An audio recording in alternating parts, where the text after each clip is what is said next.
우리 함께 하나님 말씀 보시겠습니다. 오늘 하나님 보실 하나님의 말씀은 출애굽기 15장 22절에서 27절 말씀입니다.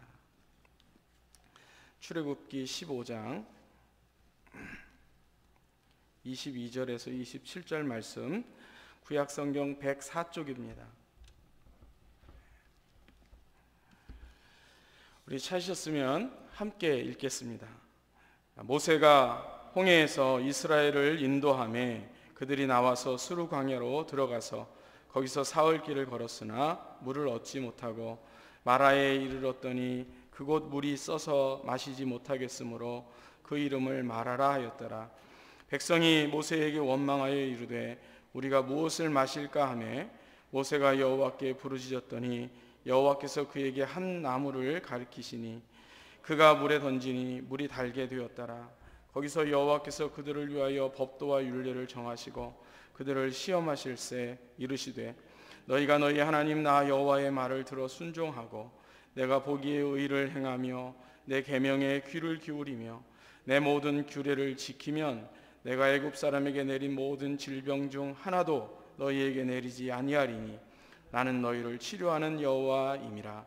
그들이 엘림에 이르니 거기에 물샘 12과 종려나무 70그루가 있는지라. 거기서 그들이 그 물 곁에 장막을 치니라.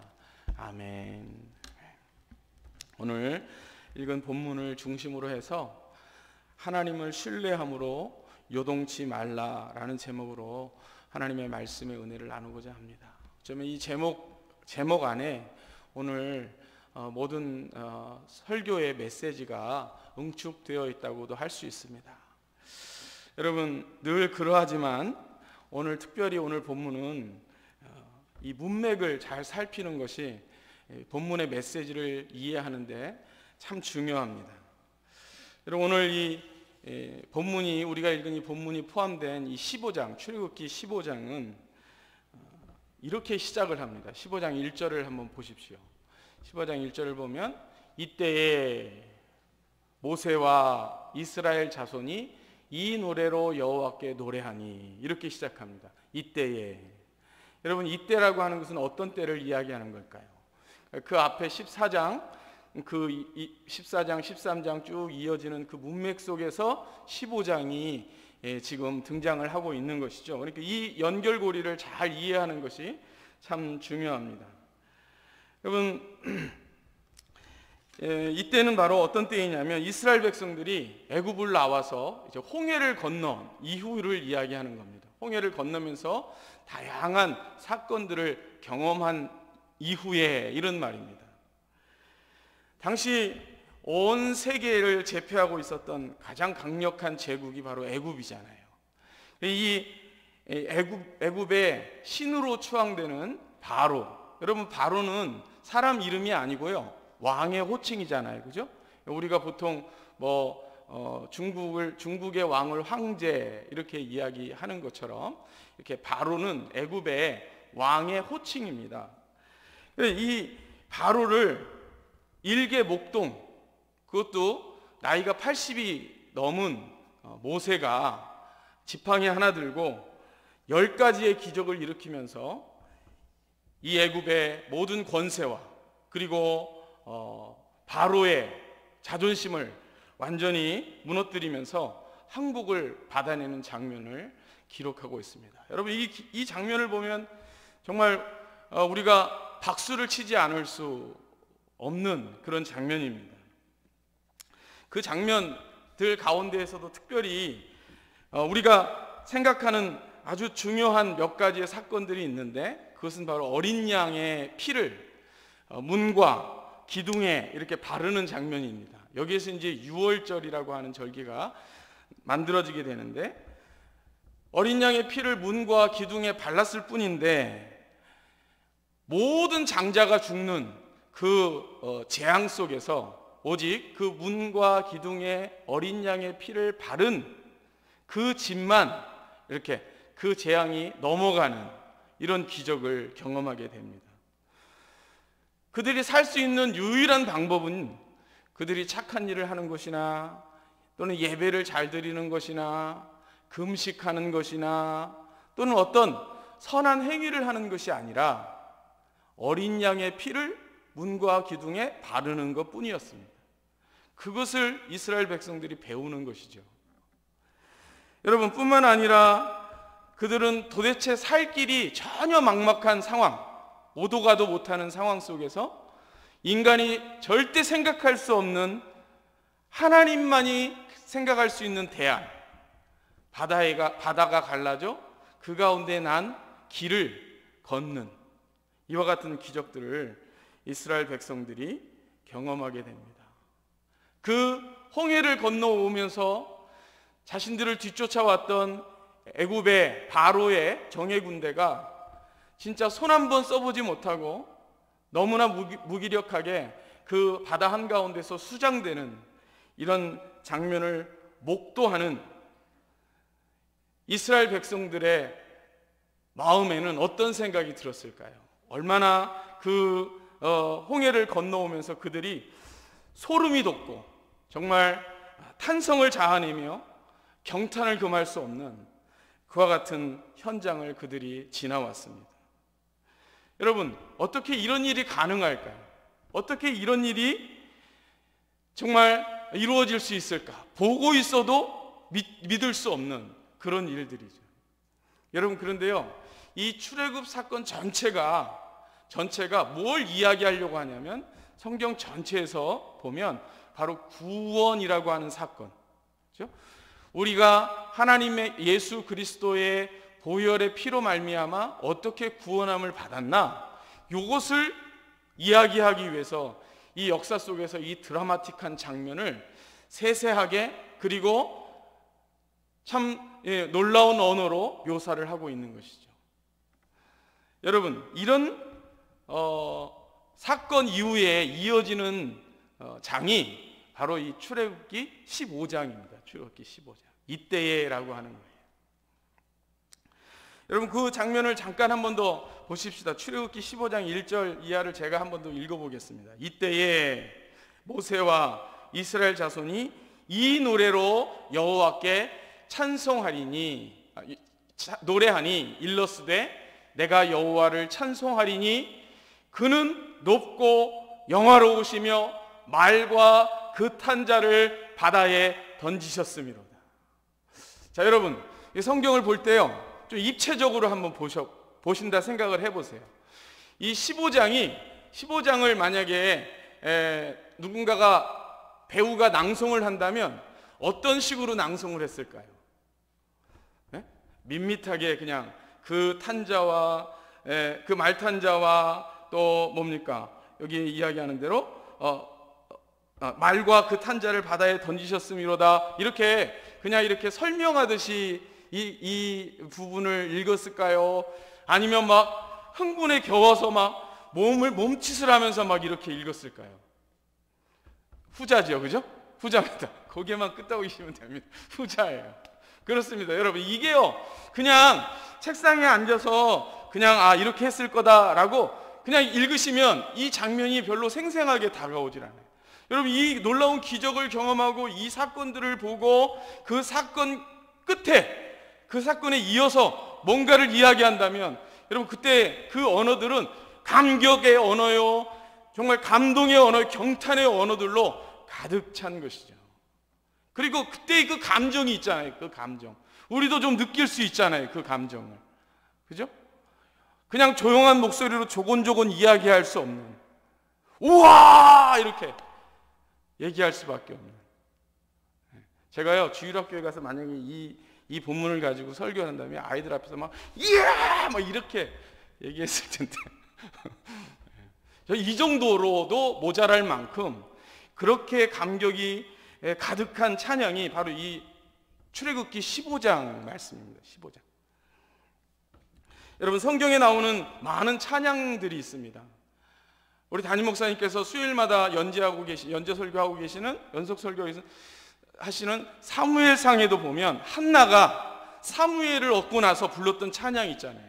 그때 여러분, 어떤 마음과 어떤 어조였을까요? 그 찬양이 그야말로 그 인생의 가장 힘들고 어려운 그 상황에서 건지움을 받았을 때 그때 차오르는 벅차오르는 감동, 그 기쁨, 그런 것들이 있잖아요.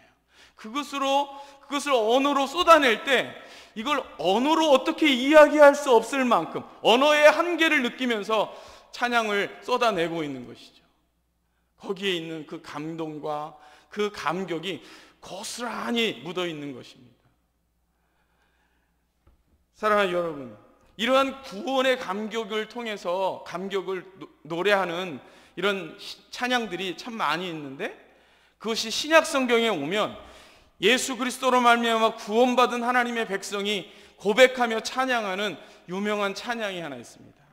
그게 바로 에베소서 1장에 나오는 1장 3절 이하에 나오는 찬양입니다. 여러분 이거 한번 보십시오. 찬송하리로다.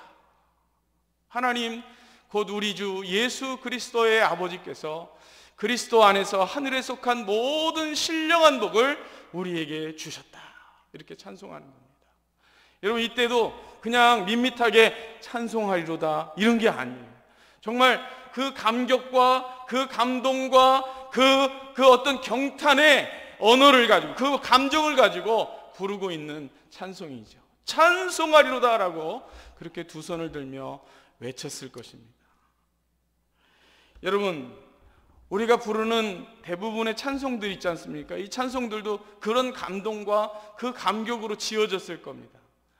예를 들면 우리가 예배 후에 다시 또 부르겠습니다만 303장 같은 경우는 어떻습니까 여러분? 찬송가 303장.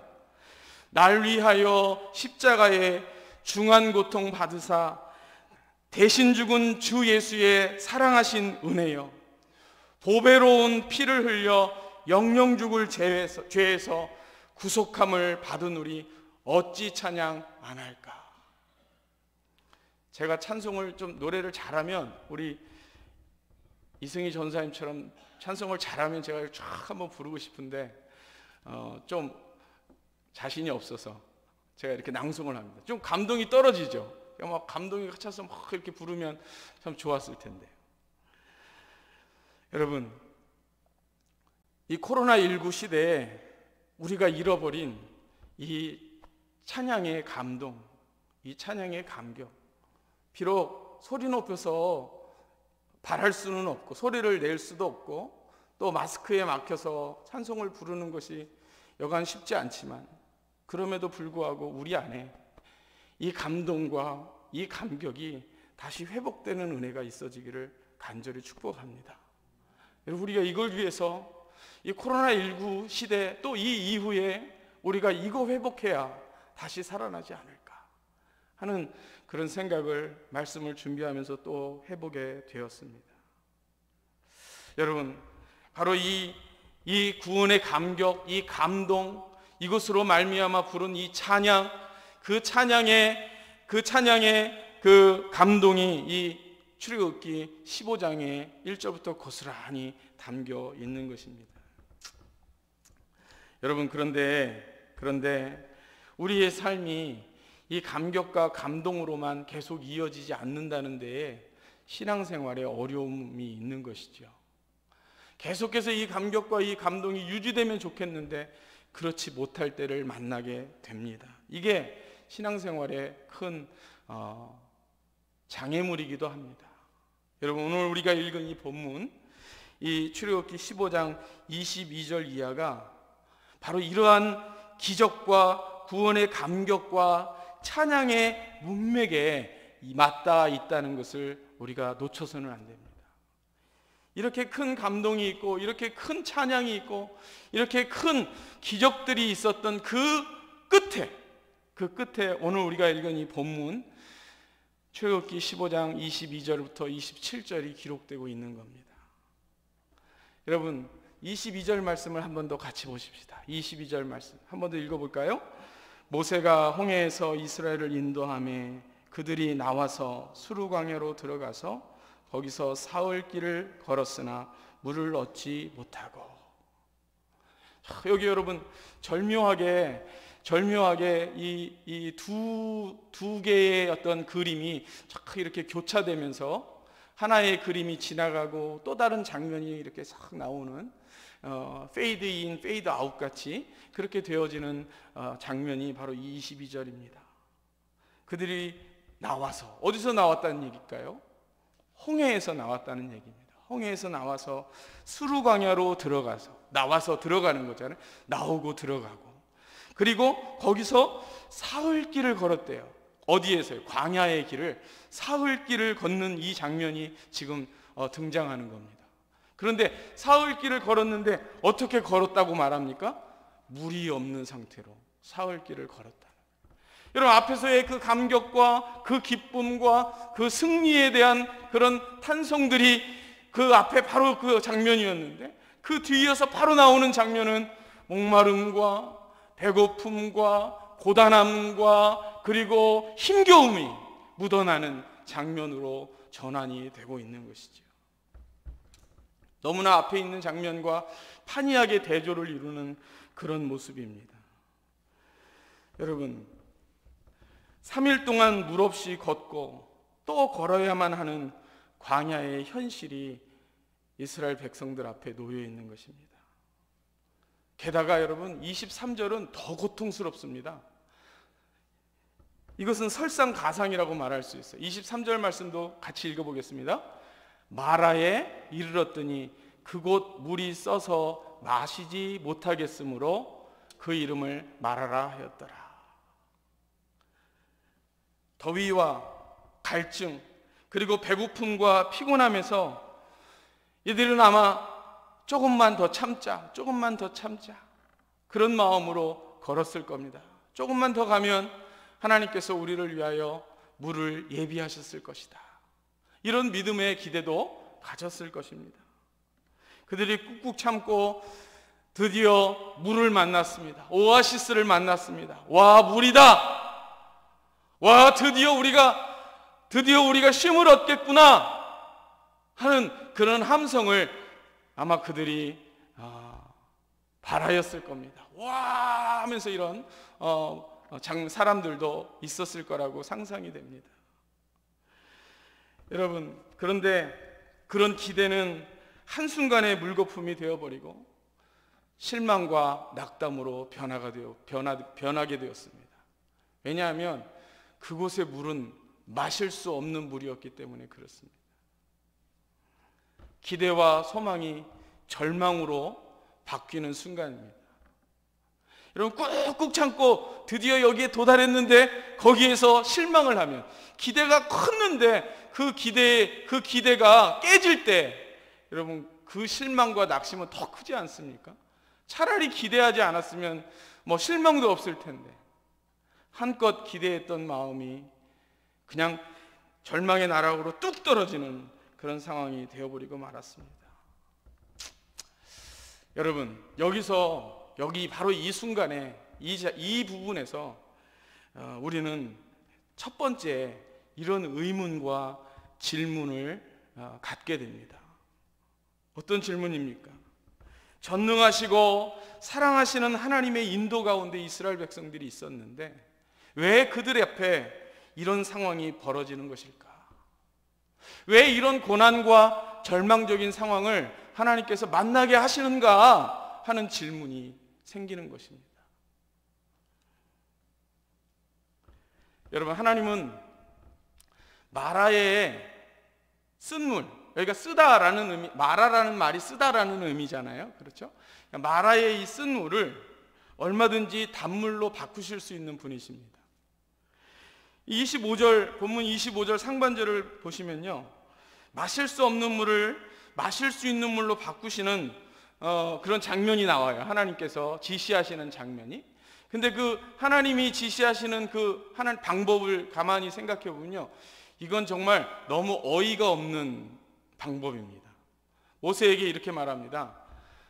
한 나무를 그 물에다 던져라. 끝이에요, 그게. 그랬더니 마실 수 없는 물이 마실 수 있는 물로 변화되어 버렸어요. 여러분, 그 나무가 어떤 종류의 나무인 줄 아십니까? 굉장히 희귀하고 굉장히 멋있는, 뭔가 광채가 나는 그런 나무일까요? 아니요. 이름도 없어요. 이름도 없는 나무예요. 그냥 한 나무예요. A tree. 한 가지 정도 되겠죠. 그냥 그거 던지라는 거예요. 주변에서 흔히 보는 거예요. 그 현장에서 얼마든지 구할 수 있는 한 나무예요. 그냥 그걸 던지라는 거예요. 그랬더니 마실 수 없는 물이 마실 수 있는 물로 변화된 겁니다. 여러분, 이렇게 간단하게 얼마든지 물을 바꾸실 수 있는 하나님이 그걸 하지 않고 이스라엘 백성들에게 그 마라의 쓴물을 맞닥뜨리게 하셨다는 겁니다. 여러분, 나무를 던지는 것도 사실은 하나님께는 별로 의미가 없어요. 하나님, 나무를 던지는 행위 때문에 물이 마실 수 없는 물이 마실 수 있는 물로 변화된 것도 아니에요. 그러니까 여기서 중요한 건 나무가 어떤 종류냐? 그것도 아니고요. 나무를 어떻게 던졌냐? 그것도 아니에요. 하나님께는 다 소용없어요. 다만 그것을 잊게 하신 이유는 모세와 이스라엘 백성들로 하여금 이 일이 하나님이 하신 일이다, 이거 확인시켜 주려고 그 알량한 방법을 사용하도록 하신 것 뿐이죠.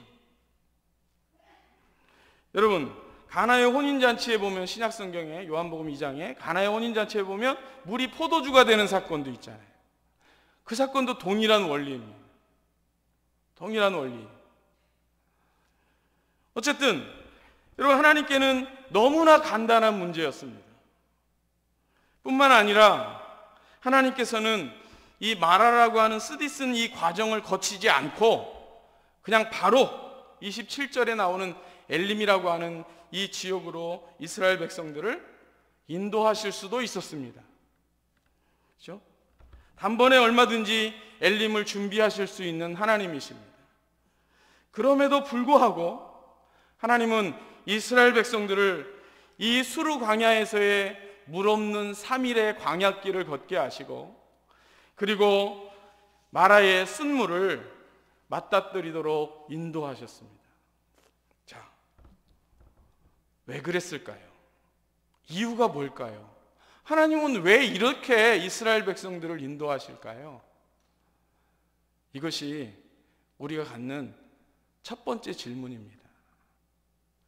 여러분, 성경은 그 이유를 뭐라고 대답하느냐면요, 이것은 하나님의 시험이었다, 테스트였다, 이것은 하나님의 교육이었다, 이렇게 대답을 합니다. 여러분, 본문 25절과 26절을 한번 보십시오. 25절 26절 말씀 제가 읽겠습니다. 모세가 여호와께 부르짖었더니 여호와께서 그에게 한 나무를 가리키시니 그가 물에 던지니 물이 달게 되었더라. 거기서 여호와께서 그들을 위하여 법도와 율례를 정하시고 그들을 시험하실세. 이게 시험이 테스트입니다. 테스트. 이르시되 너희가 너희 하나님 나 여호와의 말을 들어 순종하고 내가 보기에 의를 행하며 내 계명에 귀를 기울이며 내 모든 규례를 지키면 내가 애굽 사람에게 내린 모든 질병 중 하나도 너희에게 내리지 아니하리니, 따라해 봅시다. 나는 너희를 치료하는 여호와이니라. 이거 가르치려고 이 사건을 앞에 두셨다고 말씀하고 있는 겁니다. 여러분, 테스트는 왜 합니까? 테스트는요, 교육을 목적으로 하는 겁니다. 성장과 성숙을 위해서 테스트하는 거지 넘어뜨리려고 하는 것 아닙니다. 넘어뜨리려고 하는 시험은 유혹이라고 말하는 거죠. 그건 사탄이 하는 겁니다.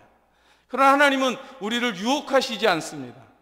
하나님은 우리를 테스트하십니다. 그래서 우리는 성경을 보면서 시험이라는 말이 나올 때 이것이 영어로 말할 때는 테스트 혹은 템테이션인지 테스트인지 이거를 구분하는 것이 참 중요합니다. 하나님은 하나님의 백성들을 성장시키고 성숙시키시기 위하여 테스트하시는 사건들을 우리의 인생길 앞에 놓으신다는 겁니다. 여러분, 그래서 모세는요, 이스라엘 백성들에게, 특별히 출애굽 2세대들에게 이 광야에서의 40년의 생활의 의미가 어떠한가에 대해서 말씀을 할 때 이렇게 모세가 이야기합니다. 신명기 8장 2절에서 3절에 보면 이렇게 말씀합니다. 내 하나님 여호와께서 이 40년 동안에 내게 광야길을 걷게 하신 것을 기억하라. 이는 너를 낮추시며 너를 시험하신 것이다. 내 마음이 어떠한지 그 명령을 지키는지 지키지 않는지 알려 하심이라 이렇게 말씀합니다. 그리고 3절에 보면 너를 낮추시며 너를 줄이게 하시며 또 너도 알지 못하며 내 조상도 알지 못하던 만나를 내게 먹이신 것은 사람이 떡으로만 사는 것이 아니요 여호와의 입에서 나오는 모든 말씀으로 사는 줄을 네가 알게 하려 하심이라.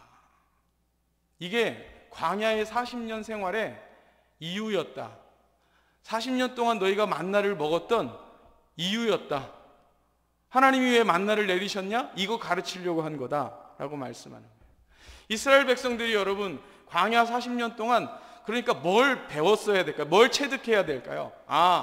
우리가 사는 것은 떡으로 사는 것 아니고 하나님의 은혜로 사는 거구나. 이거 배워야 한다는 거예요. 왜요?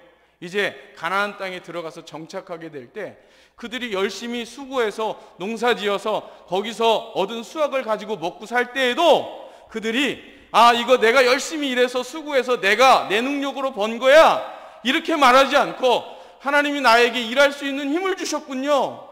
하나님 나에게 열매를 주셨군요. 이 모든 것 하나님의 것입니다 라는 것을 기억하며 살도록 하려고요. 그것을 기억하라고 그들에게 10의 1조를 드리도록 명령하신 것이죠. 여러분, 그러나 이스라엘 백성들은 바로 이 하나님의 테스트에서 어떻게 됐습니까? 낙제를 하고 말았습니다. 낙제. 왜냐하면 그들은 이 시험에서 원망이라고 하는 오답을 내놓았기 때문에 그렇습니다. 여러분 본문 24절을 한번 보십시오. 24절. 자, 이건 짧으니까 같이 읽어보겠습니다. 백성이 모세에게 원망하여 이르되 우리가 무엇을 마실까 하매. 아니 홍해를 건너왔어요, 여러분. 그죠? 그리고 이스라엘 백성들이요, 그 이전에 보았던 사건들을 보면요, 정말 놀라운 사건들을 보았습니다. 예를 들면 출애굽기 8장 22절 이하에 보면 그날에 나는 내 백성이 거주하는 고센 땅을 구별하여 그곳에는 파리가 없게 하리니 이로 말미암아 이 땅에서 내가 여호와인 줄을 네가 알게 될 것이라. 고센 땅, 이스라엘 백성들만 살고 있는 그 땅에만 파리가 없고 나머지는 다 파리대로 들끓게 만드는 기적도 보았어요. 여러분 그뿐만이 아니에요. 출애굽기 이 10가지 재앙을 보면 놀라운 일들이 많이 있습니다. 이런 말씀도 있어요. 출애굽기 9장 4절에 보면 여호와가 이스라엘의 가축과 애굽의 가축을 구별하리니 이스라엘 자손에 속한 것은 하나도 죽지 아니하리라. 이스라엘 백성에게 속한 것만 하나도 죽지 않게 되는 그런 기적도 그들은 보았어요.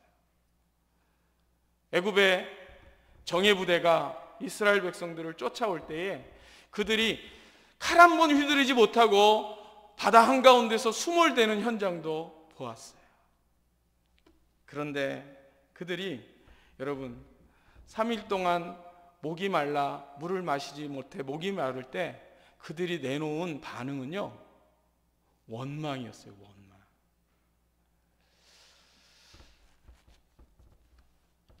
여러분, 그래서 여기에서 우리가 두 번째 질문을 가질 수 있습니다. 두 번째 질문. 두 번째 질문은 뭐냐면 왜 이스라엘 백성들은 이 시험에서 실패했을까?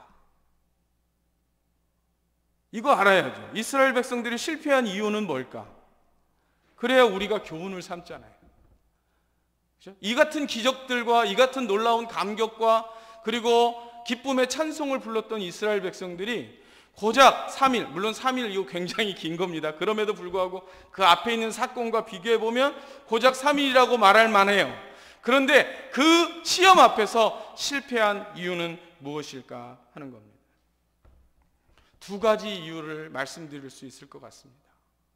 그 첫 번째 이유는 이스라엘 백성들이 기적을 보이셨던 하나님을 잊어버렸기 때문에 그렇습니다. 참 쉽게도 잊어버렸습니다. 그들이 하나님을 잊어버리고 지금 당장 눈앞에 보이는 힘든 상황만을 바라보았기 때문에 그렇습니다. 여러분, 이것은 성경을 보면 계속해서 반복되는, 역사 속에서 계속 반복되는 실패의 요인이기도 합니다. 사무엘 선지자는 왕을 세워달라고 말하는 이스라엘 백성들 앞에서 그들을 향하여 비판하면서 이렇게 말씀을 합니다. 사무엘상 12장 8절 이하에 보면, 야곱이 애굽에 들어간 후에 너희 조상들이 여호와께 부르짖음에 여호와께서 모세와 아론을 보내사 그 두 사람으로 너희 조상들을 애굽에서 인도에 내어 이곳에 살게 하셨으나 그들이 그들의 하나님 여호와를 잊었다. 이렇게 이야기합니다. 그들의 하나님 여호와를 잊었다. 이것이 이스라엘 백성들의 역사 속에서 계속되는 반복이었습니다.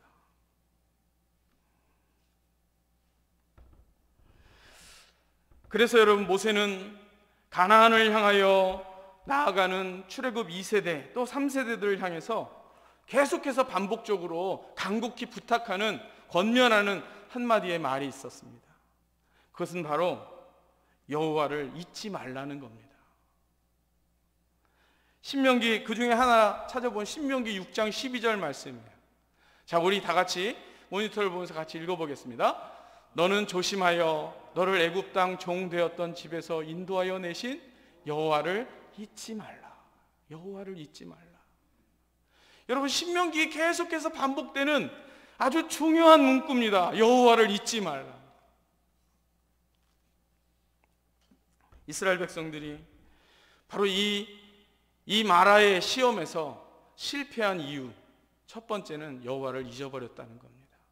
하나님이 어떤 분인가, 어떤 일을 행하셨던 분인가를 지금 당장 내 눈앞에 보이는 어려운 상황 때문에 까마득하게 잊어버렸기 때문에 실패하는 겁니다. 두 번째로 실패한 이유는 무엇일까요?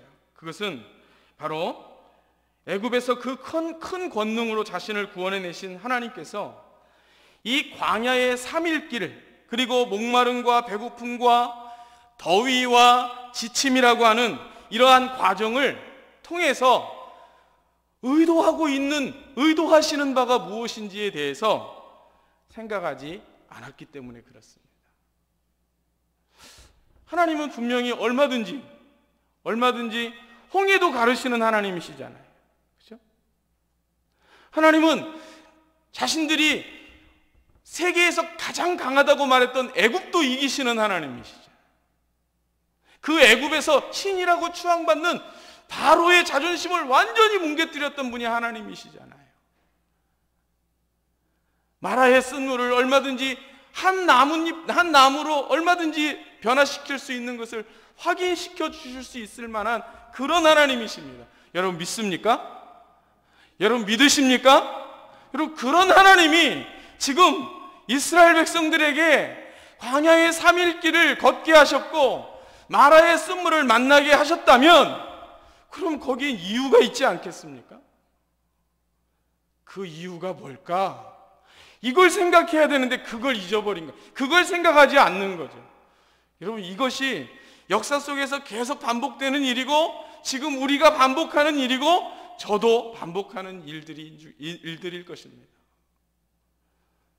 설교자가 이것을 잘해서 완벽해서 말씀드리는 것 절대 아닙니다.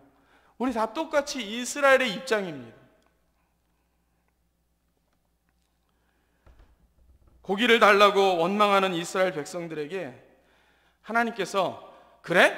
내가 한 달 동안 질리도록 고기를 주겠다, 이렇게 모세에게 이야기합니다. 그러자 모세가, 아니, 지금 여기에서 하나님 뭘 가지고 고기를 주신단 말씀입니까? 이렇게 반문을 하자, 그렇게 반문하는 모세를 향해서 하나님이 하시는 말씀이 있습니다. 민수기 11장 23절 말씀인데요, 이렇게 말씀합니다. 여호와께서 모세에게 이르시되 여호와의 손이 짧으냐? 이렇게, 여호와의 손이 짧으냐? 이 무슨 말입니까? 내가 그거 하나 못하겠느냐? 이렇게 말씀하는 거 아닙니까? 내 손이 짧아서 고기를 한 달 동안 줄 수 없단 말이냐?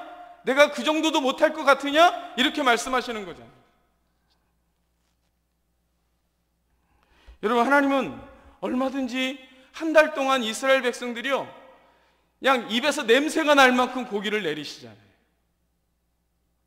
이런 능력과 기적의 하나님께서 이스라엘 백성들을 인도하고 있는 겁니다. 낮에는 구름 기둥으로, 밤에는 불 기둥으로. 여러분, 하나님 저와 여러분을 인도하시는 줄 믿습니다.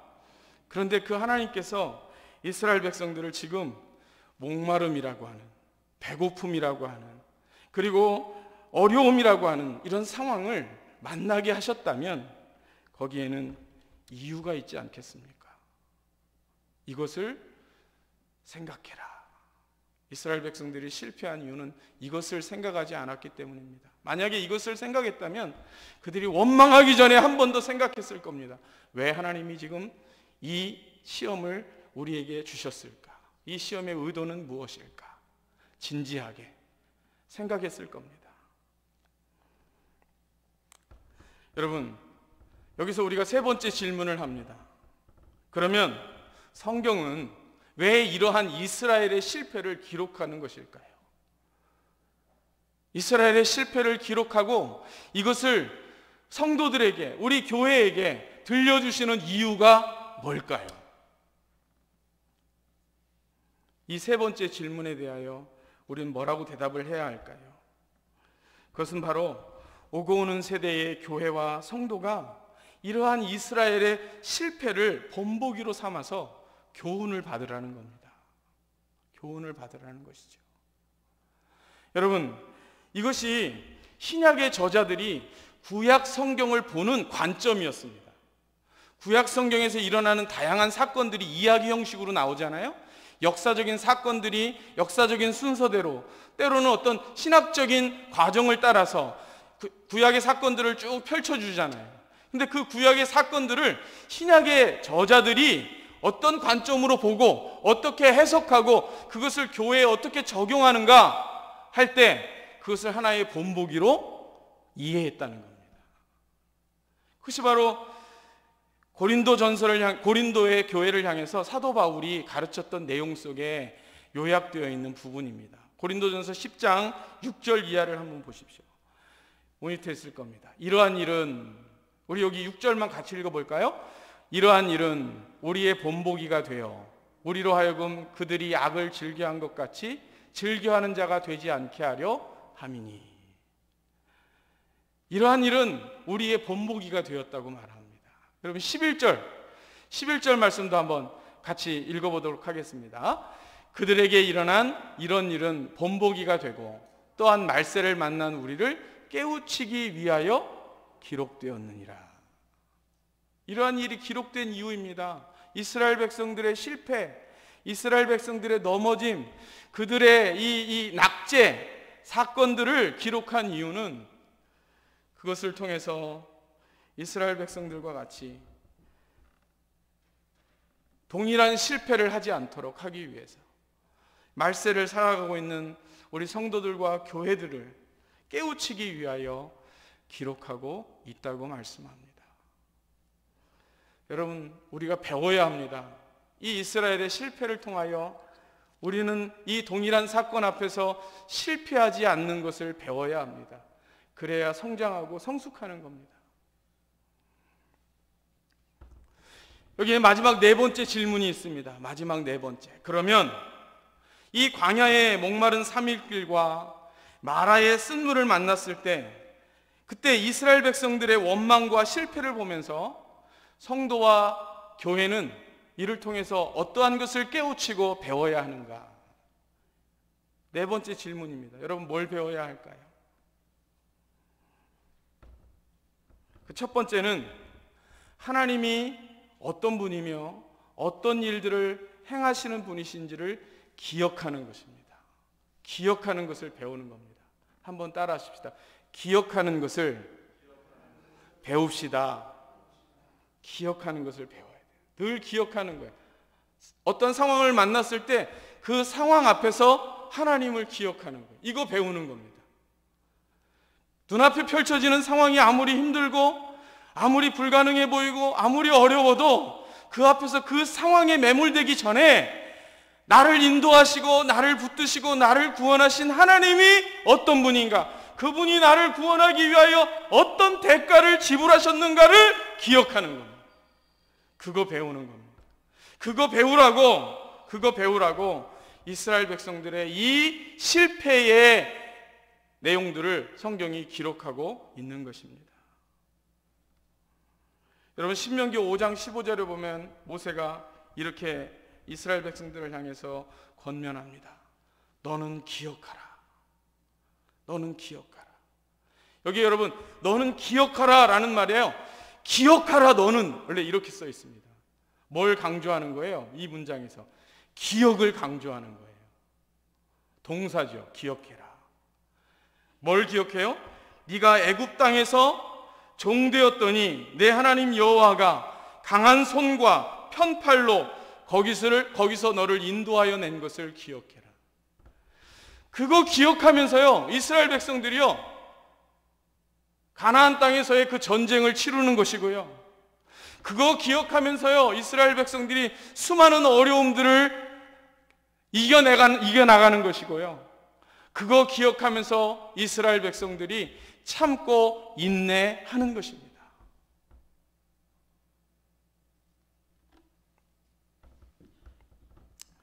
조금 더 밑에 내려가면 7장 18절 이하에서는요, 신명기 7장 18절 이하에 이렇게 말합니다. 그들을 두려워하지 말고 내 하나님 여호와께서 바로와 온 애굽에 행하신 것을 잘 기억해라. 잘 기억해라. 19절에도 여러분, 기억해라. 기억해라. 이렇게 말씀하잖아요. 여러분, 이 기억하는 거, 이것을 우리가 잊지 말아야 합니다. 이스라엘의 이적과 기사를 행하신 하나님은 어제나 오늘이나 동일하신 하나님이심을 믿습니다. 어제나 오늘이나 동일하신 하나님이십니다. 여러분, 하나님께서 우리를 구원하기 위하여 하나님 어떤 일을 행하셨나, 어떤 대가를 지불하셨나에 대해서 사도 바울이 로마서 8장 32절에서 이렇게 요약을 합니다. 자기 아들을 아끼지 아니하시고 우리 모든 사람을 위하여 내어주신 이가, 이렇게 요약을 합니다. 하나님을 묘사하는 거예요. 자기 아들을 아끼지 아니하시고 내어주신 하나님, 그 대가를 지불하셨다고요, 저와 여러분을 위하여. 할렐루야. 이게 감격이죠. 이 하나님을 기억하라는 거예요. 이 하나님을 모든 상황을 만났을 때 자기 아들을 아끼지 아니하시고 내어주신 하나님, 그 하나님이 그 대가를 지불하셨다면 우리를 어찌 놓겠느냐, 이 말이죠. 성경은 이렇게 말합니다. 어찌 그 아들과 함께 모든 것을 우리에게 주시지 아니하겠느냐. 여러분, 이거 기억하셔야 합니다. 내 길은 여호와께 숨겨졌으며 내 억울함은 하나님에게서 벗어났다고 그렇게 생각하지 마십시오. 피곤한 자에게는 능력을 주시고 무능한 자에게는 힘을 더하시고 여호와를 앙망하는 자에게는 새 힘을 주시는 그런 하나님을 우리 모두 다 기억하는 은혜가 있기를 바랍니다. 여러분, 우리가 두 번째로 배워야 할 것이 있습니다. 두 번째, 뭘 배워야 하느냐면, 눈앞에 펼쳐진 상황을 두려워하지 말고 전능하신 하나님, 그 하나님을 바라며 기대하는 것을 배워야 합니다. 여전히 기대하는 겁니다. 오늘 두 가지 단어를 기억하십시다. 첫 번째 단어는 따라해봅시다. 기억. 두 번째 단어는 기대. 따라해보세요. 기대. 기억과 기대. 어렵지 않죠? 기자로 시작하는 말, 기억과 기대.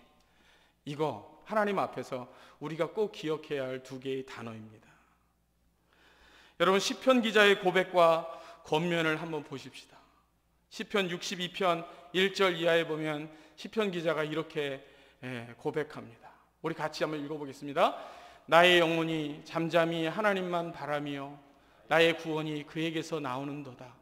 오직 그만이 나의 반석이시요 나의 구원이시요 나의 요새이시니 내가 크게 흔들리지 아니하리로다. 3절을 읽을까요? 넘어지는 담과 흔들리는 울타리 같이 사람을 죽이려고 너희가 일제히 공격하기를 언제까지 하려느냐. 그들이 그를 그의 높은 자리에서 떨어뜨리기만 꾀하고 거짓을 즐겨하니 입으로는 축복이요 속으로는 저주로다. 나의 영혼아 잠잠히 하나님만 바라라. 물은 나의 소망이 그로부터 나오는도다. 아멘. 여러분 저기 5절에 보면요, 5절에 그 가로를 딱 열고요, 그럼에도 불구하고 한번 넣어보셔서 읽어보세요. 그럼에도 불구하고 나의 영혼아 잠잠히 하나님만 바라라. 그럼에도 불구하고 하나님을 기대하라. 이렇게 선포하고 있는 것입니다. 말씀을 맺겠습니다. 사랑하는 성도 여러분, 이스라엘 백성들과 같이 3일 동안에 인간 한계를 시험하는 듯한 이 광야길과 그리고 그런 비슷한 고난을 만났을 때에 또 기대와 소망이 무너지는 듯한 이 마라의 쓴물과 같은 상황을 만났을 때에 여러분 오늘 본문은 우리에게 이렇게 말씀합니다. 그럼에도 불구하고 하나님을 기억하고 하나님을 기대하십시오. 이렇게 말씀합니다. 여러분 이 성경이 우리에게 전하는 메시지입니다. 그럼에도 불구하고 하나님을 기억하고 하나님을 기대하십시오. 코로나19 상황입니다. 여러분 우리가 하나님을 기억하십시다. 하나님을 기대하십시다. 코로나19도 하나님은 얼마든지 간단하게 사라지게 하실 수도 있는 분이심을 믿습니다. 그럼에도 불구하고 우리 앞에 이 상황을 이렇게 만나게 하시는 데에는 이유가 있습니다. 우리 각자가 또 우리 공동체가 그 이유를 발견하고 그 이유가 무엇인지 하나님께 묻고 그것을 해결해 간다면 이를 통하여 우리가 성장하고 성숙하는 계기가 될 것입니다. 거룩해지고 순결해지는 계기가 될 것입니다. 이런 은혜가 우리 모두에게 있기를 바랍니다. 여러분 이스라엘 주변국인 모압과 암몬과 마온 사람들이 연합해서 이스라엘을 침공하자. 그래서 그들이 연합전선을 벌여서 이스라엘을 침공하는 그런 상황을 만났을 때에 유다 왕 여호사밧이 유다와 예루살렘 회중을 향해서 강하게 외치며 호소했던 말씀이 있고 또 그와 비슷한 상황 속에서 선지자 이사야가 했던 권면이 있는데 오늘 이 말씀을 우리가 결론으로 마음에 담는 시간이 되었으면 좋겠습니다. 먼저 역대하 20장 20절 말씀입니다. 같이 읽겠습니다. 시작. 이에 백성들이 아침에 일찍이 일어나서 드고와 들로 나가니라. 나갈 때에 여호사밧이 서서 이르되 유다와 예루살렘 주민들아 내 말을 들을지어다. 너희는 너희 하나님 여호와를 신뢰하라. 그리하면 견고히 서리라. 그의 선지자들을 신뢰하라. 그리하면 형통하리라. 여러분 이 말씀을 담으십시다. 너희는 너희 하나님 여호와를 신뢰하라. 그리하면 견고히 서리라. 하나님을 신뢰함으로 견고히 서는 저와 여러분이 되기를 바랍니다. 여러분 이사야 26장 3절로 4절 말씀도 같이 읽고 마음에 담겠습니다. 주께서 심지가 견고한 자를 평강하고 평강하도록 지키시리니 이는 그가 주를 신뢰함이니이다. 너희는 여호와를 영원히 신뢰하라. 주 여호와는 영원한 반석이심이니라. 아멘. 아멘. 여호와를 어떤 상황에서도 언제든지 어느 곳에서도 신뢰함으로 흔들리지 않는, 요동하지 않는 저와 여러분들이 되어지기를 주님의 이름으로 축원합니다. 우리 함께 찬송하겠습니다. 찬송가 303장입니다.